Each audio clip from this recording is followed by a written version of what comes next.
kids, welcome to Building on the Rock. Today we're going to be talking about kingship and what that means in the service of the Lord. Particularly with Samuel talking to the people of Israel after they take Saul as their king. We start in 1 Samuel chapter 12 verse 11. The Lord sent Gideon, Barak, Jephthah, and me. He saved you from the hands of your enemies, who were all around you, so you lived in safety. But then you saw that Nahash, the king of Ammon, was about to attack you. So you said to me, "No, we want a king to rule over us."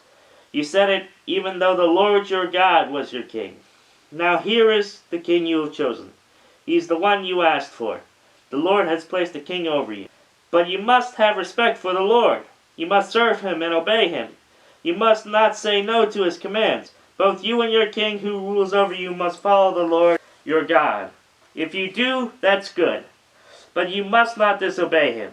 You must not say no to his commands. If you do, his powerful hand will punish you. That's what happened to your people who lived before you. So stand still. Watch the great thing the Lord is about to do right here in front of you. It's time to gather in the wheat, isn't it? It's time to call out to the Lord to send thunder and rain. Then you will realize what an evil thing you did in the sight of the Lord. You shouldn't have asked for a king. Samuel called out to the Lord. That same day the Lord sent thunder and rain. So all the people had great respect for the Lord and for Samuel. They said to Samuel, "Pray to the Lord your God for us.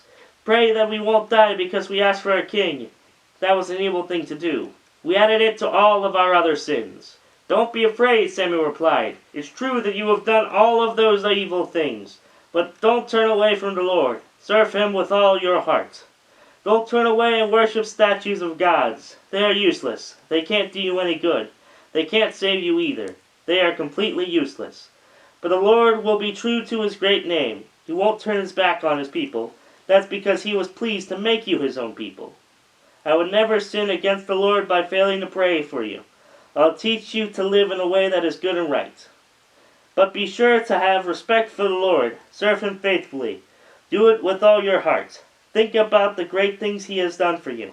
But don't be stubborn. Don't continue to do what is evil. If you do, both you and your king will be swept away."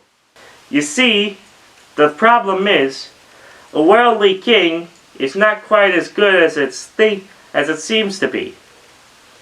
When you need a worldly king, a worldly leader to guide you, you fail to understand who your worldly leader is. God. A king has power, yes, but not in a cosmic sense.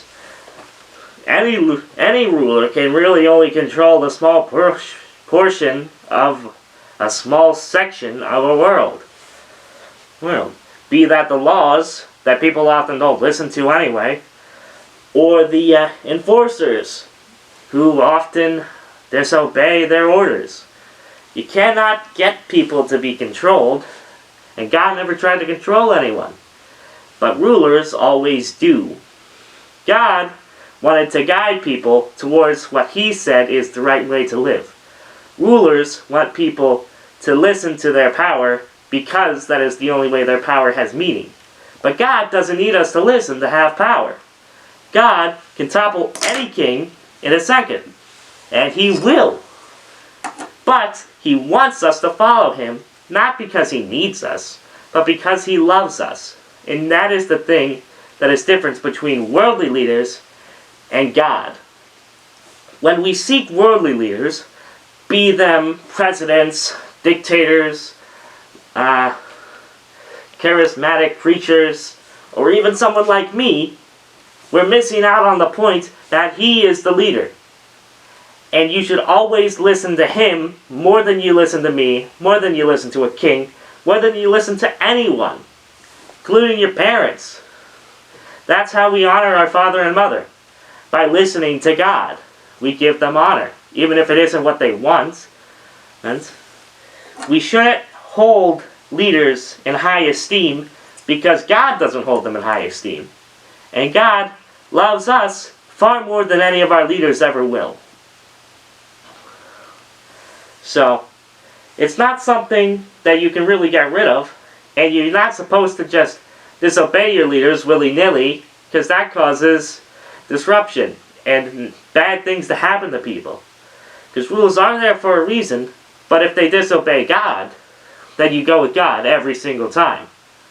Because God knows what's best, far more than leaders, and far more than any of us. Well, I hope you enjoyed this lesson today, and I hope you enjoy learning how to build this cool little crown.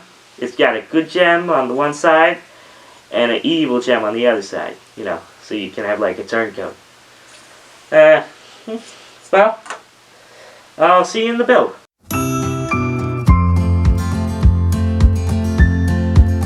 Today, we're going to be making a dual-sided crown.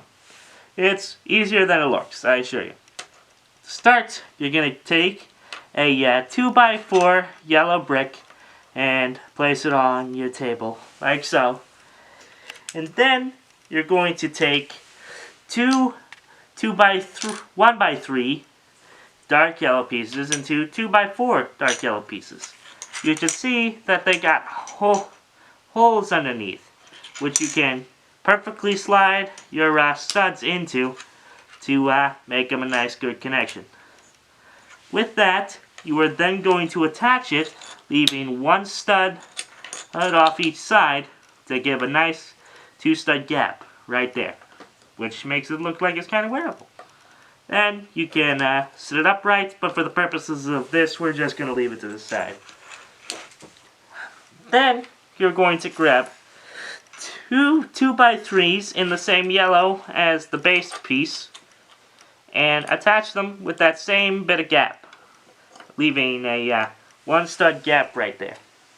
Once you have that, you're going to grab 4 light yellow pieces, attach 2 of them together and place them in the middle, and then leave 1 on each side, giving it a nice pronged look. Once you have that, you're going to grab a 2x4, attach a dark red 1x2 and a light green 1x2, making sure that they're only 1 on each side.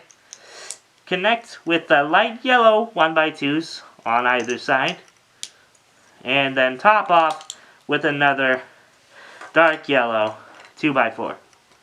Attach, and voila! You got yourself a little crown that's dual-sided. So, you can be a good king one day, a bad king another, as long as, it's in play. I hope to see you again next week, and God bless.